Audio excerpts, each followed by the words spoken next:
그리스도인으로서 우리도 지금은 이런 정도의 모습을 갖추고 있지만, 그러나 돌아보면 우리 각자에게는 잘못된 과거가 있는 것입니다. 어떤 잘못은 대수롭지 않은 잘못도 있지만 어떤 잘못은 치명적인 잘못도 또한 있는 것이죠. 몇 살 때 그리스도인이 되었느냐에 따라서 돌아보아야 할 세월의 길이도 또 다를 것입니다. 불신자였던 그때를 돌아보면 부끄럽지 않고 후회되지 않는 일은 없으리라 생각이 듭니다. 그러나 여러분, 후회되는 일은 불신자일 때만이 아닙니다. 후회스럽고 부끄러운 일들은 우리가 그리스도인이 된 다음에도 있는 것이죠. 그리스도인이 되고 난 다음에도 우리는 한동안 제대로 깨닫지 못한 시간들이 우리에게 있고, 깨닫고 난 다음에도 우리의 신앙이 꾸준히 성장하기보다는 마치 계절이 오고 가듯이 우리의 신앙에도 봄이 오고 여름이 왔는가 하면 가을이 오고 겨울이 올 때가 오고, 이렇게 순환이 있는 경우들도 너무나 많이 있는 것이죠. 그래서 그 계절들을 돌아보면 주님, 그리스도인이라고 말하면서도 주님과 함께 걷지 않았던 많은 시간들이 우리에게 있다는 사실을 알게 될 것입니다. 그 시간이 짧을 수도 있지만 경우에 따라서 10년 혹은 15년 그리스도인이라는 이름을 달고 있으면서도 그런 경우들이 많이 있는 것입니다. 그러다가 어떤 계기에 정신을 차리고 돌아보면 어떻습니까? 내가 한 일이 보이고, 내가 추구했던 삶, 내가 선택했던 삶, 그때 내가 가치 있다고 생각했던 삶, 그 모든 것들이 부끄러움이란 사실을 발견하게 되고, 그때 내가 어떤 사람인지를 깨닫게 되면서 우리의 마음은 너무나 후회되고 너무나 부끄러움을 겪게 되는 것이죠. 그리고 자기 자신에 대한 슬픔을 갖게 되는 것입니다. 게다가 신앙생활을 해가면서 깨달음이 더 깊어지면 그 아픔은 더 깊어지는 것이죠. 몰려드는 부끄러움과 후회와 그것들로 인해서 마음 깊이 짓눌리는 일들이 생기는 것입니다. 그리고 마음의 두려움도 생기는 것이죠. 다른 사람들이 그것을 알면 어떻게 생각할까 하는 염려도 우리의 마음에 있을 수 있습니다. 자신이 한 일들, 자신이 말했던 것들, 자신이 생각했던 것들 생각하면 나는 아무 것을 하기에도 적합하지 않구나 하는 생각을 하게 될 수도 있는 것이죠. 그때 자신이 그리스도인이라고 여전히 말하고 있었고 주님을 따른다고 말을 하고는 있었지만 돌아보니까 그때 전혀 그리스도인이 아니었구나. 지금 그 생각을 하면 후회스럽고 걸어가는 이 걸음조차 걸어갈 수 없다고 생각하고 비틀거리게 될 경우들이 생기는 것입니다. 우리가 오늘 읽은 고린도후서 7장은 바로 그런 상황과 관련이 되어 있는 말씀입니다. 당시 고린도 교회는 은혜가 많았던 교회였습니다. 그래서 은사가 많이 나타났고, 그리고 그럼에도 불구하고 그들은 성숙하지 않았던 교회였어요. 성숙하지 않으면 생각이 짧고 또 유치하고 자기 자랑이 많고 이렇게 되죠. 말 한마디를 해도 주변을 넓게 배려하지 못하는 그런 특성들이 있는 것입니다. 그들은 성숙하지 못해서 자랑이 많았고, 모두들 자랑하느라 다른 사람 위에 자기 자신들을 축혀 세우다 보니까 다툼이 많이 생긴 것이죠. 그래서 이 고린도 교회 안에는 분열의 영이 심하게 역사하고 있었습니다. 그들은 모든 것으로 다른 사람과 자기를 구분짓고 싸우고 있었습니다. 부자와 가난한 자에 어울리지 않는 물과 기름 같은 그런 공동체였고, 배운 자와 배우지 못한 자 사이에 또 차별이 있었고, 종과 자유자의 차이들, 그리고 은사를, 너는 무슨 은사를 받았느냐, 서로 자기가 받은 은사를 내세우며 서로 경쟁하고 비교하는 그런 교회였죠. 그들은 서로를 향해서 자기를 자랑하다 못해서 끝내는 자기들이 너는 누구한테 세례 받았냐, 넌 누구한테 가르침을 받았냐, 넌 누구한테 은혜 받았냐를 가지고 자기들이 싸우기도 했습니다. 게다가 우상의 제물의 문제들도 그들에게 있었고요, 그리고 성적인 문제들, 도덕적인 문제들도 있었습니다. 그들은 그리스도인이었지만 당시 고린도 사회에서 이루어지고 있었던 문란한 일들이 그들 가운데서도 여전히 행해지고 있었습니다. 그런데도 교회는 그와 같은 문제를 다루지 못하고 있었고, 혹 다룰 때는 지나치게 가혹하게 다루기가 일쑤였습니다. 그래서 사도 바울은 고린도전서를 썼죠. 그리고 그 고린도전서와 후서 사이에 사도 바울이 한 번쯤 고린도를 방문했던 것 같기도 하고, 또 그 사이에 다른 편지가 있었던 것 같기도 해요. 이 전서와 후서를 면밀히 보면 이것 다음에 이 편지가 곧바로 이어지는 것이 아니라는 사실을 발견하게 되기 때문이죠. 사도 바울은 그런 식으로 여러 편의 편지를 통해서 그런 점들에 대해서 그들을 가르쳤고, 아울러 그들이 그리스도인으로서 이 일들을 어떻게 처리해야 되는지 하는 것에 대해서 가르쳤습니다. 그 모든 가르침은 성경적 원리, 복음적 원리에 입각해서 가르친 것이죠. 그리고 그들 중에 다는 아니라도 많은 사람들이 그 말씀을 마음으로 받았던 것 같아요. 일부는 여전히 사도 바울을 또 공격하고 사도 바울의 사도성에 대해서까지 공격하는 사람들이 있긴 했지만, 원래 회중이란 게 다 똑같이 받아들이지는 않으니까 그런 일이 일어난 거죠. 그래서 그들 중에 다는 아니라도 많은 사람들은 그 권면을 잘 받아들였고, 그들은 그 말씀에 찔림을 받아서 자기들이 한 일에 대해서 부끄럽게 생각하기 시작했습니다. 마음이 괴로움이 많이 생겼어요. 자기들이 했던 부도덕한 일들과 여러 가지 일들로 인해서 마음에 많은 괴로움을 갖게 되었고, 이제는 그 마음속에 일어난 깊은 회환과 후회를 안고 그것으로 인해서 그것과 씨름하는 그런 상황이 되었던 것이죠. 나는 과연 그리스도인일 수 있겠나? 내가 지금 교회에서 이 책임을 감당할 수 있겠나? 하면서 그들은 그 깊은 회한과 후회를 안고 씨름하게 되었던 것이죠. 그들이 한 일을 잘 기억하고 있었으며 그 일로 인해서 그들은 괴로워하고 있었던 것입니다. 사도 바울은 바로 그런 상황 속에서 고린도 후서를 쓰면서 이 7장에서 바로 그런 문제를 다루고 있습니다. 오늘 본문을 한번 보시죠. 고린도후서 7장 9절 10절을 제가 한번 읽어보겠습니다.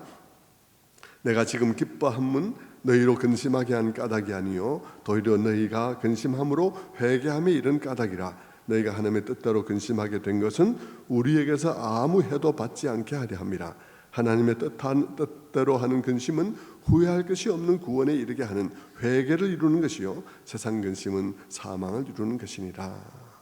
이렇게 이제 바울이 말을 하고 있죠. 9절에서 내가 지금 참 기쁘다. 너희의 근심하는 모습을 보니까 내가 너희를 근심하게 해서 기쁘다는 말이 아니라 너희의 근심이 너희에게 회개를 이루고 있기 때문이다 라고 이제 사도 바울이 말을 하고 있는 거예요.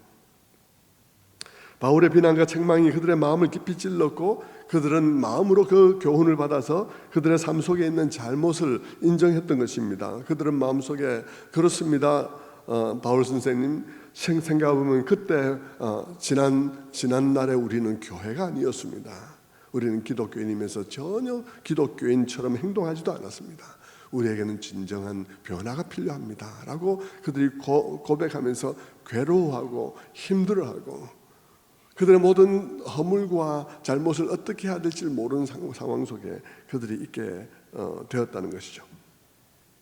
그래서 사도 바울은 그렇게 괴로워한다는 얘기를 듣고 그들에게 이 편지를 써서 말하기를, 당신들의 마음속에 일어난 그 부끄러움과 그 슬픔과 그 비참함, 그 간절함, 당신들의 마음속에 있는 당신 자신을 고발하는 그 무서운 고발들, 그것은 좋은 일입니다 라고 사도 바울이 말하고 있는 거죠. 왜냐하면 당신들의 마음속에 일어난 그 근심과 슬픔과 비참함이 당신들로 하여금 구원에 이르는 회개를 이루게 하기 때문입니다 라고 사도 바울이 말을 하고 있습니다. 그러면서 그는 그 근심과 슬픔과 양심의 괴로움이 복되다고 이렇게 말하는 것이죠. 10절에 하나님의 뜻대로 하는 근심은 후회할 것이 없는 구원에 이르게 하는 회개를 이루는 것이요 세상 근심은 사망을 이루는 것이니라. 하나님의 뜻대로 하는 근심은 후회할 것이 없는 구원에 이르게 하는 회개를 이루는 것이요 세상 근심은 사망을 이루는 것이니라. 그 말에서 사도 바울은 근심에는 두 가지 근심이 있다는 사실을 우리에게 말해주고 있습니다. 근심에는 두 가지가 있다. 하나는 하나님의 뜻대로 하는 근심이 있고 다른 하나는 세상 근심이다 하는 것이죠. 하나님의 뜻대로 하는 근심은 결코 후회하지 않을 구원에 이르게 하지만 이르게 하기 위한 회개를 우리에게 이루지만 세상 근심은 사망을 우리 안에서 이룬다라는 말씀을 하고 있는 것입니다. 그렇다면 이 두 근심이 의미하는 바는 뭘까요? 하나님의 뜻대로 하는 근심과 세상 근심의 차이는 뭘까? 이 두 가지를 설명하는 것이 참 우리에게 유익하다는 것이죠. 그 두 가지의 차이를 설명하는 것이 정말 기독교인 안에 있는 슬픔과 근심이 무엇이며 우리를 진정으로 올바르고 아름답게 변화하게 하는 것이 무엇인지를 우리가 이해하게 되는 거예요. 그리고 그것과 비슷하지만 세상 근심이 있는데 그 세상 근심은 전혀 다른 것이기도 하고 때로는 비슷하게 보이는 것도 있지만 비슷하게 보이는 그것도 알고 보면 전혀 다른 것이라는 사실을 알게 된다는 거예요. 그러면서 이 사도 바울 이 설명을 통해서 우리는 내 안에 있는 근심은 뭐냐? 나는 무슨 근심을 하고 있는가? 세상 근심을 하고 있나? 아니면 하나님 뜻대로 하는 근심을 하고 있나? 하는 것을 점검해 봐야 한다는 것이죠. 먼저는 세상 근심에 대해서 먼저 얘기를 해야 될 것 같아요. 세상 근심은 세상적 관심에서 일어나는 근심입니다. 가장 쉽게는 누구나가 인정할 수 있는 것은 이 세상의 물질의 득실에 따라서 우리에게 일어나는 근심, 재정적인 근심, 친구 관계에 있어서 일어나는 근심들, 성진을 둘러싼 근심들, 이 모든 것들은 세상 근심이죠. 꼭 나쁘다는 뜻만은 아닙니다. 이게 지나치면 나쁜 것이겠죠. 그러나 어느 정도 우리는 그 부분에 대해서 신경 쓰고 염려를 어느 정도 하면서 살아갈 수 있는 거예요. 그거 전혀 아무 생각 안 하고 살아갈 수는 없는 거죠. 친구 관계가 틀어지는데 아무 근심이 안 된다. 나하고 절친 사이에 문제가 있는데 아무 근심이 안 된다. 이건 말이 안 되는 것이죠. 근데 그것이 지나치게 되면 그건 문제가 심각하겠죠. 그렇기 때문에 어쨌든 그건 세상 근심이에요. 세상 근심이 거기서 깊이 빠지면 빠질수록 결국은 나의 영혼이 좀 먹게 되고 내 마음의 스트레스와 여러 가지로 인해서 내 육신의 병이 오고 결국 그런 근심으로는 구원이 이루어지는 것은 아니에요. 그런 근심 아무리 해봐야 구원이 이루어지는 것은 아니라는 것이죠. 더 나아가면 여러분 이 세상 근심 속에는요 자신의 잘못과 잘못된 삶에 대해서 후회하며 슬퍼하는 근심도 포함됩니다. 자기 자신의 잘못과 잘못된 삶에 대해서 슬퍼하며 근심하는 후회하는 그런 것도 포함이 돼요. 자신의 도덕적인 실패와 거기서 느끼는 자신에 대한 실망과 그리고 그로 인해서 예상되는 수치와 그것으로 말미암는 근심과 자신에 대한 실망으로 말미암는 슬픔과 이런 것들, 그런 것들도 여러분 세상 근심에 속한다는 것이에요. 의외죠, 여러분. 자신의 잘못 살아온 삶, 그 행한 어떤 일들로 인한 양심의 가책과 후회, 그리고 마음에 압도하는 죄책감, 그 죄책감으로서 몰려오는 슬픔과 근심, 그것도 세상 근심에 속한다는 거예요. 놀라울 거예요. 여러분들은 마음속에 설교를 들으면서 목사님 첫 번째 건 이해되는데 두 번째 건 이해가 안 됩니다. 이렇게 말할 거예요. 대부분의 사람들이 물질적인 손실이나 명예의 상실이나 그다음에 수치나 또 예상되는 수치나 친구 관계의 어떤 소실 이런 여러 가지 문제들로 인해서 걱정하는 것, 그것은 세상 근심이라고 치더라도 그건 이해되는데, 그리고 그것은 과도하게 그러면 우리에게 죽음을 가져오는 것도 이해되는데, 과도하게 실망하면 자살할 수도 있고 이렇죠. 그냥 죽음이 내게 육신의 병으로 오든지 어쨌든지 그것은 우리에게 죽음을 가져오고 그런 근심은 구원을 가져오는 거 아니라는 거 이해되는데, 자신이 잘못 살아온 삶, 그때 행한 어떤 일들로 인한 양심의 가책과 후회, 마음을 압도하는 죄책감, 이런 것들도 세상 근심이라니까 그건 이해가 안 될 거예요. 안 되기 쉬운 거예요. 그것은 세상 근심이라고 좀 나쁜 뉘앙스로 말해야 될 것 아니지 않나? 그것은 좀 좋게 말해야 되는 근심과 슬픔 아닌가? 라고 말할 거예요. 나쁘다는 말을 한 게 아니에요. 이 세상 근심이란 말은 꼭 나쁘다는 말을 한 게 아니에요. 세상 근심이란 말은 구원을 가져오는 근심이 아니라는 것입니다. 그 자체가 꼭 나쁘다는 뜻이 아니고요.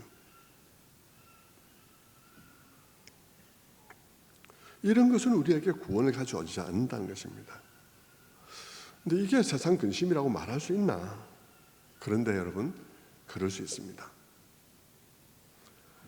이런 종류의 근심과 이런 종류의 고통과 이런 종류의 슬픔이 얼른 보면 은혜 받은 사람들이 진리를 깨닫고 그 후에 느끼는 마음의 슬픔과 고통과 비슷하게 보일 수는 있지만 전혀 다릅니다.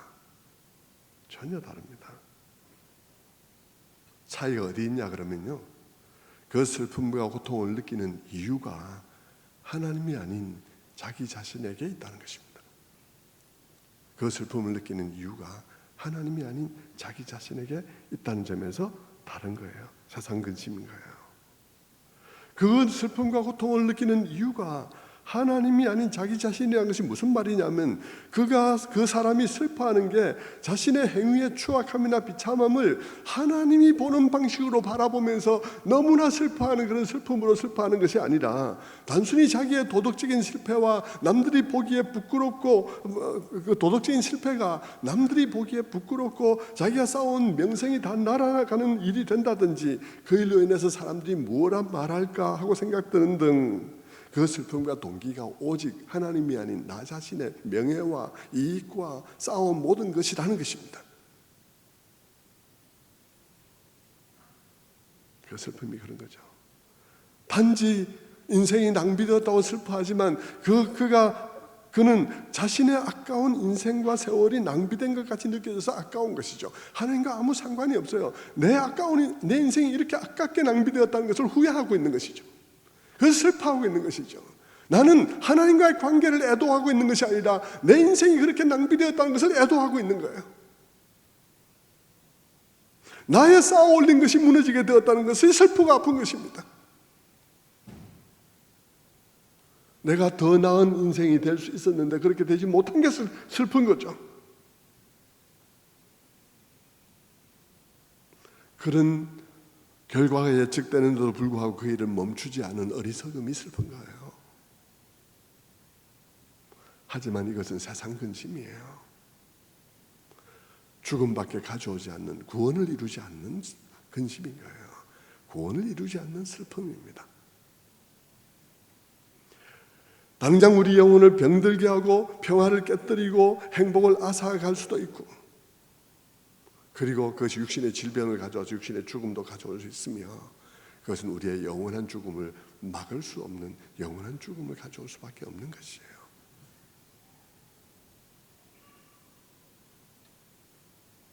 여러분 잘 이해됩니까?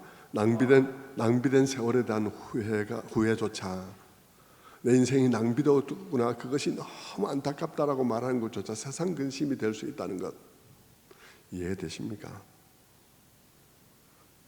그들의 그 염려와 후회의 초점이 어디에 맞추어 있는지를 보면 안다는 것입니다.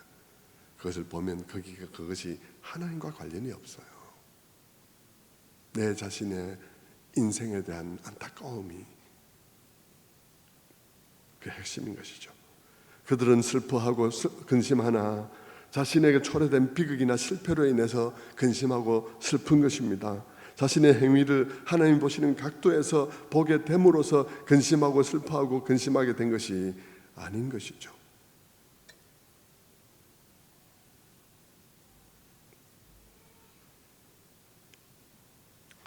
자신의 인생이 어느새 낭비된 것에 대해서 슬퍼하고 더 나은 인생을 살 수 있었는데 살지 못한 것에 대한 안타까움을 포함하지만, 그러나 그렇다고 그것이 하나님의 시각으로 보고 생각하면서 안타까워하는 것이 아니란 것이죠. 그것을 안타까워하면서 내 인생 인생을 더 충실하게 살 수 있었는데 라고 말하며 후회하고 슬퍼하지만, 그가 의미하는 바는 나를 위해 내 인생을 더 성공적으로 살 수 있었는데 라고 후회하는 것입니다. 나를 위해 나의 인생을 더 충실하게 살 수 있었는데 하는 것이죠. 그런 슬픔과 근심은 결국 죽음에 이른다는 것입니다. 하나님과는 아무 상관이 없기 때문인 것입니다. 그런 슬픔과 근심은 우리를 하나님 앞에 용서를 구하는 자리로 나아가게 하는 근심이 아닌 것입니다. 그냥 그 근심하는 것으로 끝내는 거죠. 그 근심하는 것으로 끝나기 때문에 죽음인 거예요. 자신이 잘못했고 그 일은 너무나 어리석은 일이라고 후회하지만, 그러나 자신의 행위와 생각을 하나님의 편에서 서서 보고 슬퍼하고 근심하는 게 아니라는 거죠. 그 슬픔은 자신이 거룩하신 하나님을 도발한 것이라는 느낌에서 하는 슬픔이 아닌 것입니다. 그래서 그 슬픔은 그 근심하고 슬퍼하는 사람을 하나님께로 이끌지 않습니다. 그가 염려하는 것은 자기가 당할 수치예요. 자신이 잃게 될 명성입니다. 더 성공적인 삶을 살지 못한 것에 대해서 애도할 뿐이에요. 그럴 때 그것은 근심이고 슬픔이고, 그것은 근심이고 슬픔이지만 그 후회와 근심은 하나님의 뜻대로 하는 근심이 아닌 것이죠. 그 근심은 이 세상 것에서 시작해서 이 세상 것으로 끝나는 근심입니다. 생각해 보세요. 그렇지 않습니까? 이 세상의 물질의 손실, 이 세상에서 나의 명예의 손상, 이 세상에서 나의 잘못된 선택, 이 세상에서 내가 저지른 어떤 잘못으로부터 시작해서 이 세상에서 나의 명예, 이 세상에서 나의 그런 물질로 끝난 거잖아요. 내가 좀 더 나은 인생을 살았더라면 좋았을 텐데, 내가 좀 더 성공적인 인생을 살았으면 좋았을 텐데, 나의 이 세상의 것을 시작해서 이 세상 것으로 끝난 것이잖아요. 그러니 그것은 이 세상 근심인 것이죠. 자신의 어리석은 선택에서 출발해서 자신의 명예에 대한 안타까움으로 끝난 것입니다. 그것을 성경에서는 세상 근심이라고 말하는 것입니다. 이 근심과 슬픔은요, 오직 후회와 슬픔뿐이지 거기에는 어떤 즐거움도 관계되어 있지 않습니다. 어떤 즐거움도 관계되어 있지 않아요. 거기에는 어떤 구원의 희망도 없어요. 그저 절망과 안타까움과 후회와 망했다, 끝났다는 밖에 없습니다. 거기에는 어떤 기쁨도 없어요. 그러나 여러분, 하나님의 뜻대로 하는 근심은 어떨까요? 하나님의 뜻대로 하는 근심은 기본적으로 그 근심이 하나님의 말씀과 하나님의 뜻에 대한 깨달음과 관련되어 있어요. 그 근심이 하나님의 말씀과 하나님의 뜻에 대한 깨달음으로부터 시작되는 거예요. 그 근심이. 그러니까 어쨌든 그 근심은 하나님과 관계가 되어져요. 그것을 하나님의 말씀과 하나님의 뜻을 깨달음으로 인해요, 나의 허물의 진정한 성격, 내가 저지른 행위의 진정한 성격을 아는 것입니다. 내 인생을 망쳤다, 이게 아니라 이런 차원에서가 아니라 하나님이 말씀하신 말씀에 비추어보면 내 삶이 어떤 것인지, 그것은 실제적으로 내 삶 속에 어떤 고통과 고통스러운 결과를 가져왔을 수도 있고 가져오지 않았을 수도 있는데, 아직까지는. 그러나 그럼에도 불구하고 하나님께서 하나님의 말씀과 그 뜻을 깨닫고 나서 보니까 내가 저지른 일들의 성격을 분명히 알게 되고 그것이 새롭게 규정됨으로써 우리의 마음속에 슬픔과 근심이 시작된 것입니다. 물론 그 슬픔이 가져올 그 실패가 가져올 상실과 수치와도 관련이 되지만 그게 가장 중요한 게 아니에요. 그보다는 더 근본적으로 그것이 과거와 실패를 가져온 자기의 행동과 선택과 그때 내가 중요하게 생각했던 모든 것들이 하나님 보시기에, 하나님 눈으로 보면 정말 잘못된 것들이었다는 사실에 대한 깨달음이 나를 근심하게 하는 거예요. 그것이 나를 슬프게 하는 거예요. 하나님의 마음과 하나님의 시각을 내가 조금이라도 더 공유하게 됨으로 인해서 내가 마음의 고통을 느끼게 된 것이에요.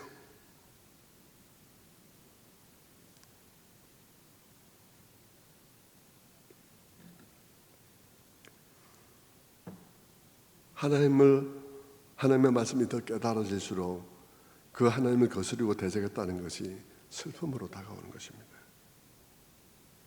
그런 점에서 그 슬픔은 하나님이 어떠하심을 깨닫는 것과 그분의 말씀을 깨닫는 것과 관련이 되어 있는 거예요. 그리고 그 슬픔은 하나님을 경외하는 마음과 맞닿아 있습니다. 슬픔이 그 마음과 맞닿아 있어요. 그리고 그렇기 때문에 그 슬픔은 하나님께로 향하여 가게 되어 있습니다.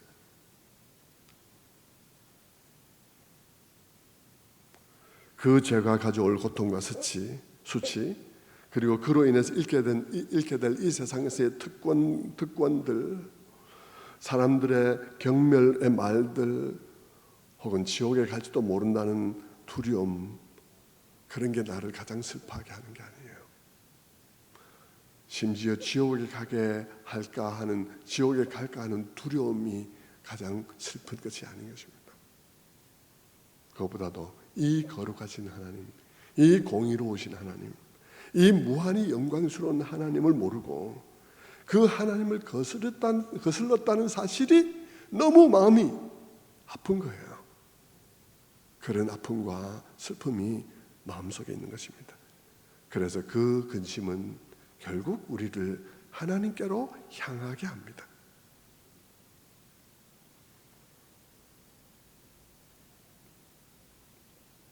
그런데 이 슬픔과 근심은 말씀을 통해서 무엇을 아는 데서도 시작되기도 하지만 하나님의 영광을 아는 데에서 더욱더 시작돼요.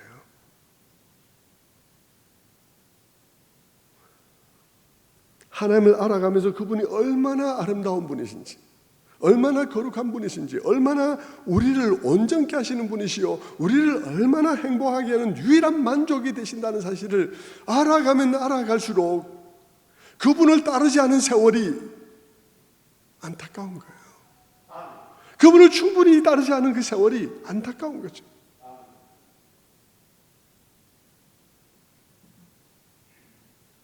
그분이 얼마나 아름답고 그분이 얼마나 온전하며 그분 안에서 우리가 얼마나 온전해질 수 있는지, 우리의 모든 시간과 우리의 인생과 우리의 모든 관계와 우리의 모든 것들이 그 안에 그분 안에서 얼마나 충만하게 온전함으로 채워질 수 있는지를 알고 나면 그분 앞에서 그분께 영광을 돌릴까, 내가 나에게 영광을 돌릴까, 내 인생을 바쳐서 나의 영광을 추구할까, 그분의 영광을 추구할까를 선택할 이유가 없이 그냥 그분만 선택하면 그분 안에 나의 온전함도 있고 그분만 선택하면 그분 안에 나의 행복도 있는데, 둘 중에 하나를 선택할 이유가 없는데 내가 괜히 그분을 선택하면 내가 종되는 것 같고 그분을 선택하면 내가 무엇을 빼앗기는 것 같아서 그분을 놔두고 나의 영광을 선택한 그 세월이 안타까운 것이죠. 나의 영광, 나의 기쁨, 나의 만족을 추구한 세월이 너무 슬픈 거예요.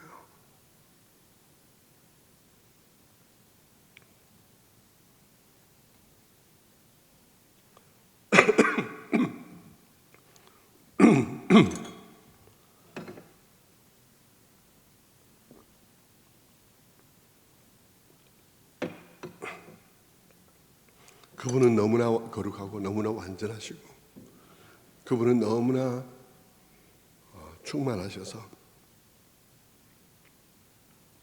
우리를 모든 면에서 행복하게 할 수 있는 유일한 만족 되시는데, 그래서 그분 앞에서 나의 영광을 추구하는 삶을 살 것인가, 그분의 영광을 추구하는 삶을 살 것인가를 선택할 필요가 없이 그저 선택은 딱 하나뿐이었는데,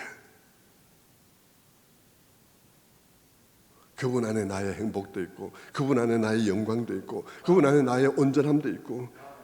그런데 어리석게도 그분의 영광을 택하면 나에게는 영광이 없는 것 같고, 무엇을 하든지 하나님의 영광을 위하여 하는 말이 그렇게 싫고 그렇게 이기적으로 느껴지고, 하나님을 모르니까 그분께 모든 영광을 돌리면 나는 부자유할 것 같고, 그분의 모든 영광을 돌리면 나는 비참하고 불쌍하게 되는 줄 알고, 그래서 힘써 나의 영광을 택하는 어리석음을 저질러 온 나의 삶, 그게 슬픈 거고, 그게 낭비인 거고, 허비된 삶이라는 사실을 알게 되는 것이죠.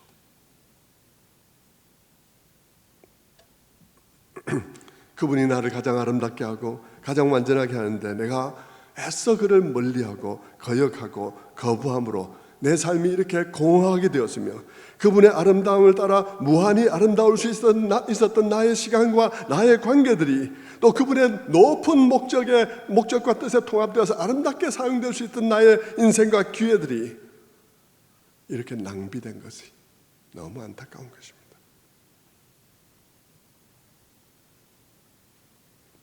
그 슬픔은 하나님의 뜻대로 하는 슬픔인 것입니다. 하나님의 뜻대로 하는 근심인 거예요. 그것이 깨달아지면서 우리의 마음에 슬픔이 일어나야 하는 것입니다.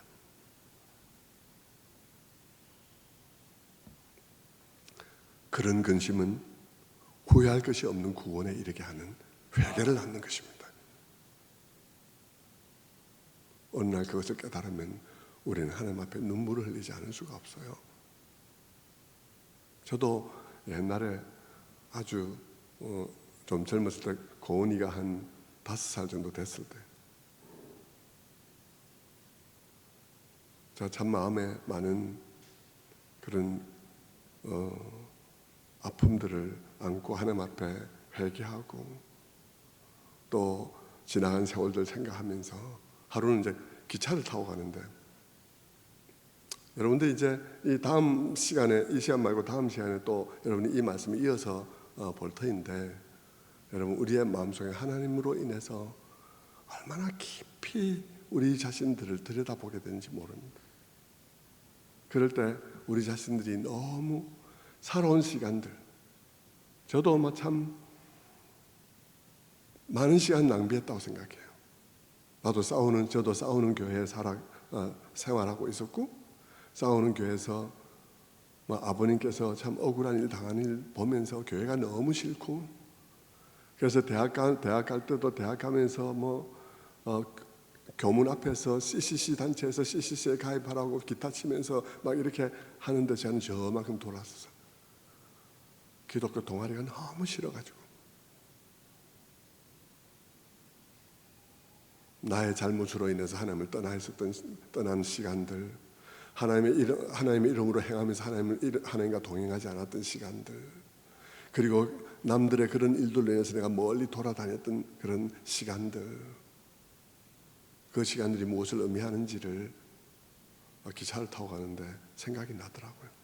고은이를 데리고 부산 가서 아버님 뵙고 올라오는데, 갑자기 창밖을 내다보고 있는데 막 생각이 돌아가면서 그 모든 생각들이 떠올랐어요. 갑자기 눈에서 눈물이 쭉 흘렀습니다. 고은이가 열차가에서 막 떠들면서 앞자리에서 올라왔다 내려왔다 난리를 치다가 아빠를 딱 봤어요.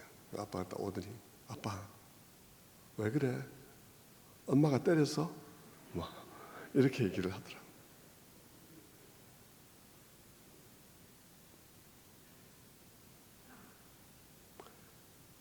그 근심은 우리로 하여금 후회할 것이 없는 구원에 이르는 회개에 이르게 하는 거예요.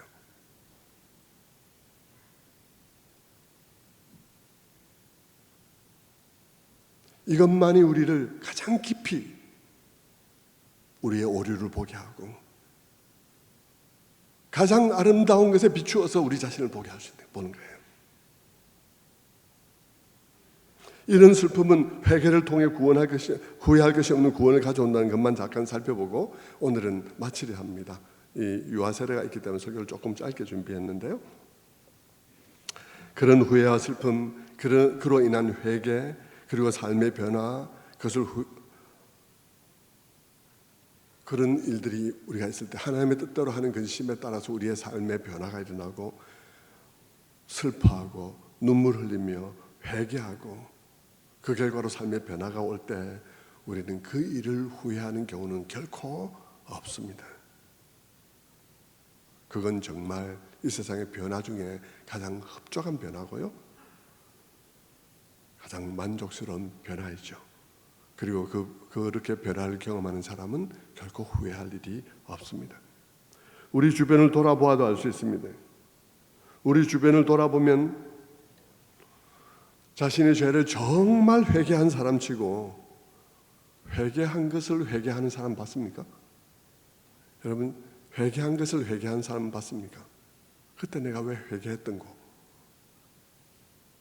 없습니다.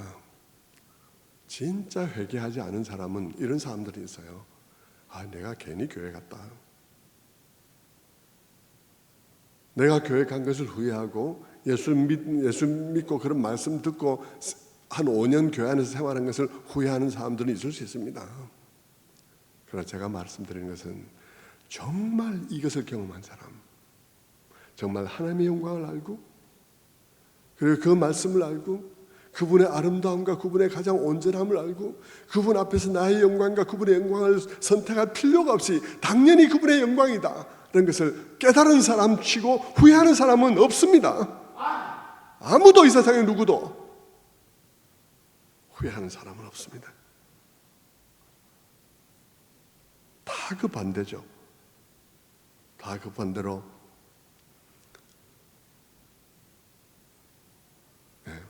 사람들 중에 너무 일찍 예수 믿었다고 후회하는 사람도 없어요. 진짜 하나님을 만난 사람은 내가 너무 늦게 교회를 나왔다, 너무 늦게 예수를 믿었구나 하는 것을 후회하는 것입니다. 말씀을 맺겠습니다.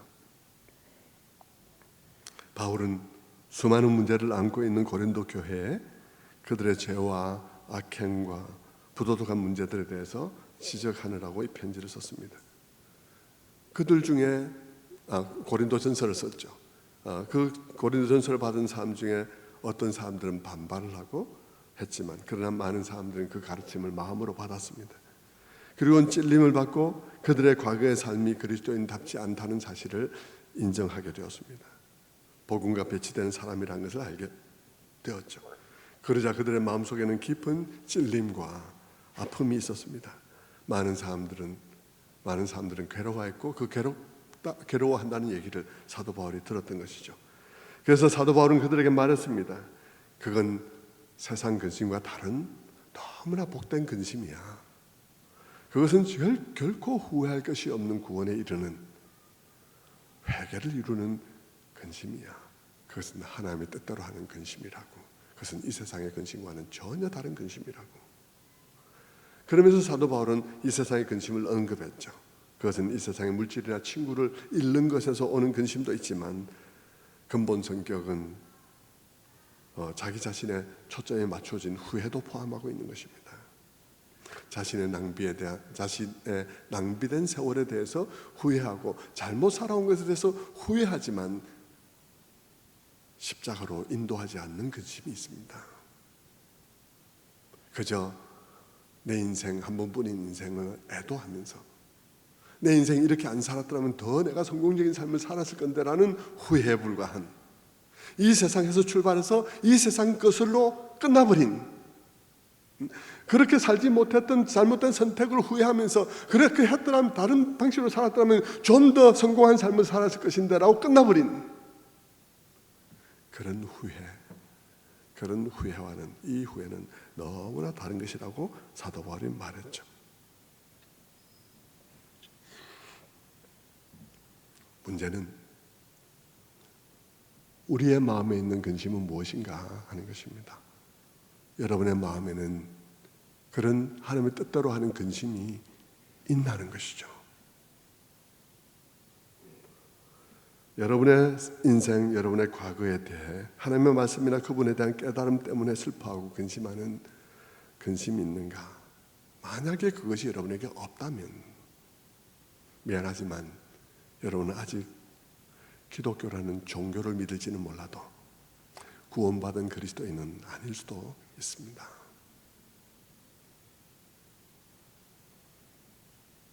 우리의 근심은 하나님의 뜻대로 하는 근심이어야 합니다. 여러분이 잘 들어야 되고 열심을 가지고 들어야 되는 이유는 여러분 그 듣는 데서 여러분이 깨달아지고 듣는 데서 믿음이 나고 듣는 데서 여러분이 지각이 열리게 되는 거죠. 그 듣는 데서 하나님을 보게 되기 때문인 것입니다. 그 하나님을 볼 때 여러분이 발견되어지는 거예요. 거기서 여러분의 근심이 시작되는 것입니다. 그 근심은 놀라운 근심입니다.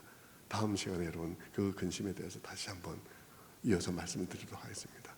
얼마나 놀랍고 복된 근심인지 여러분에게 그와 같은 근심으로 가득한 우리 평촌 새순교회 성도들이 되기를 주님의 이름으로 축원합니다. 기도하겠습니다.